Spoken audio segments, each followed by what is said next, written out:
while waiting for Borealis Black to dry up, let's do a closer look at the swatches that we did earlier. I was trying to be very careful, that's why I wasn't talking. I was trying to concentrate. And thankfully, everything turned out fine. So the first one, which is Robert Oster's Tokyo Denim Blue. It's a very saturated blue with, I think these are purpley red sheen. And I really love this very saturated color. It reminds me of blue jeans. I have a lot of Uniqlo jeans, and Uniqlo is a Japanese brand, and I just associate this color with their jeans, and that's why I have a full bottle of Tokyo Blue Denim. The second one is Robert Oster's Campfire Crackle, which is part of the Mica Finds collection. And this is a really gorgeous deep pumpkin orange color. And you can really see the lovely sheen of this ink. Next one, which is Robert Oster's Stargazing, which is also part of the Mica Finds collection. I was really surprised as I swatched it, as I saw silver glitter, and it really works really well with this deep turquoise green color. There's sheen, there's shade, there's shimmer. I'm leaning towards buying a full bottle of this one, and I think this will really look pretty in a broad nib fountain pen. The next one is also part of Mica Finds, which is Old Book Smell.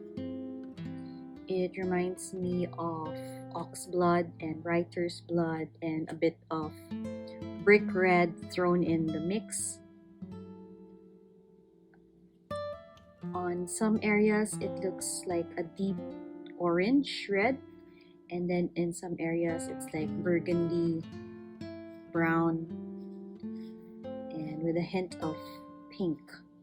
So I really like this one too. Next one is Robert Oster's Soft Kitty Warm Kitty, which is a tribute to Big Bang Theory. And this is a lovely gray graphite with some pink undertones, if I'm not mistaken. This is a really good shading color. It also writes deep gray, so if you're tired of black but you don't want to move to the blues, I highly suggest this shade.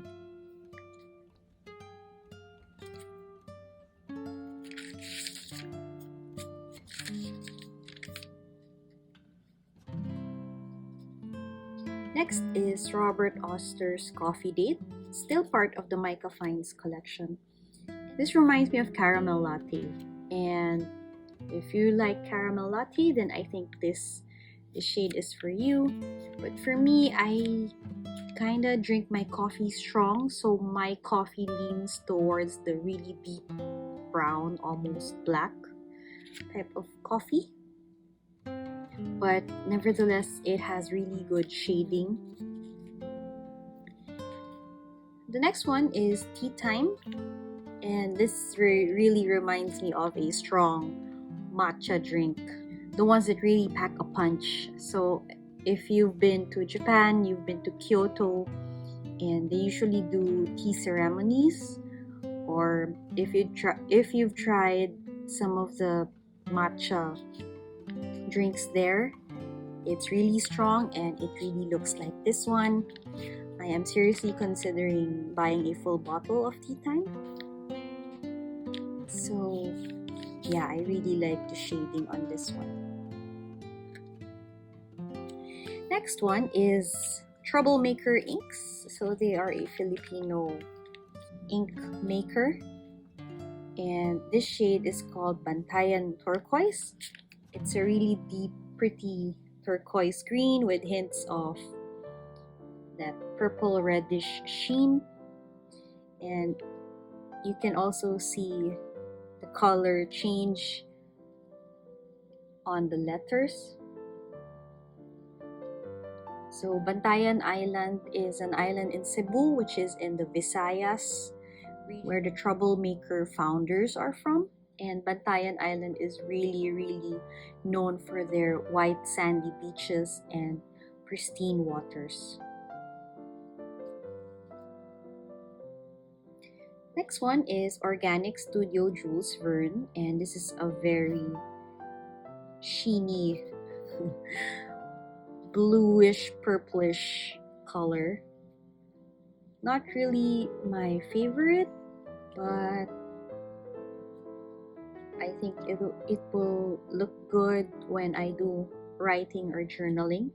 You can really see the shift of colors if you are a purple, indigo, violet fan. Okay, this one, oh gosh, this one I was really surprised when I swatched this one. This is Troublemakr's Autumn Rain Gray, and this one is like shimmer with ink. So I think this has more glitter than ink, but I think this would look really pretty on a demonstrator with either a broad or a stub nib, and you can just see it shine and glitter while you're writing.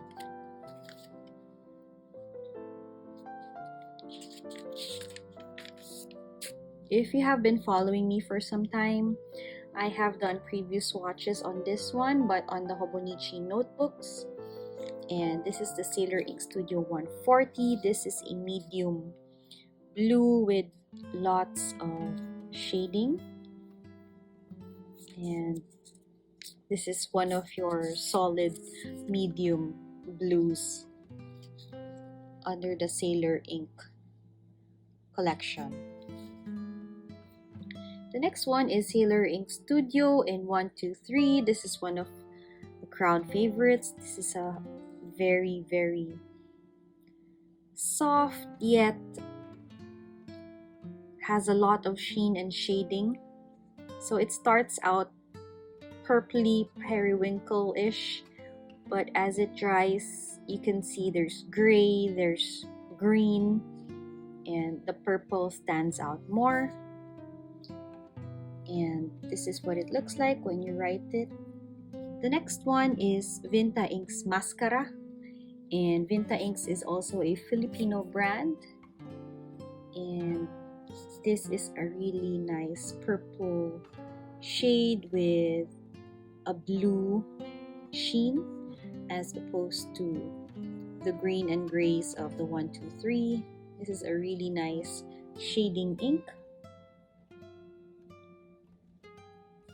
Next is Rohrer und Klinger's Salix, which is an iron gall ink. So the shade ranges from like a cloudy blue, gray, and then it can be highly pigmented depending on your pen. And some people see this as a blue-black, but for me, I think this is just a really deep shade of blue. So that's Salix. And then we have Urban's Lier Sauvage, which is a straight up solid saturated green color with really nice shading properties. Whether it's a fine nib or a broad nib, it's really just popping out of the paper.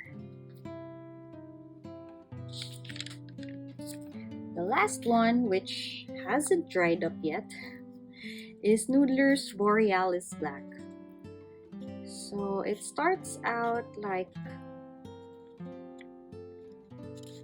a grayish black, but when I tried to put another layer, it has some purple undertones, I guess. And until now, it still hasn't dried fully, So lefties beware for the Borealis black. It's a really nice shiny black. But if you're left-handed or if you tend to smudge your writing, I do not recommend this ink. So those are all my inks in Vials. And I highly suggest that if you are unsure of the shades or the brands that you're getting, a good way or a cost-effective way is to start out in Vials, so you can have time to explore and try and see which inks will work best for you. So in my case, I might get Stargazing,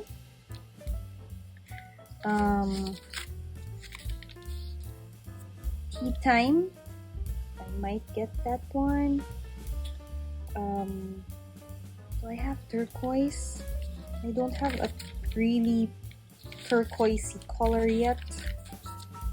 Oh, wait. Maya blue. Okay, Bantayan is more green. This one is more blue. I might get Bantayan turquoise, but Troublemakr doesn't produce inks regularly, so I'll see what I can find. Autumn Rain Gray is really pretty, but I'm really scared. And I'm not much of a broad writer, so maybe the vial is enough.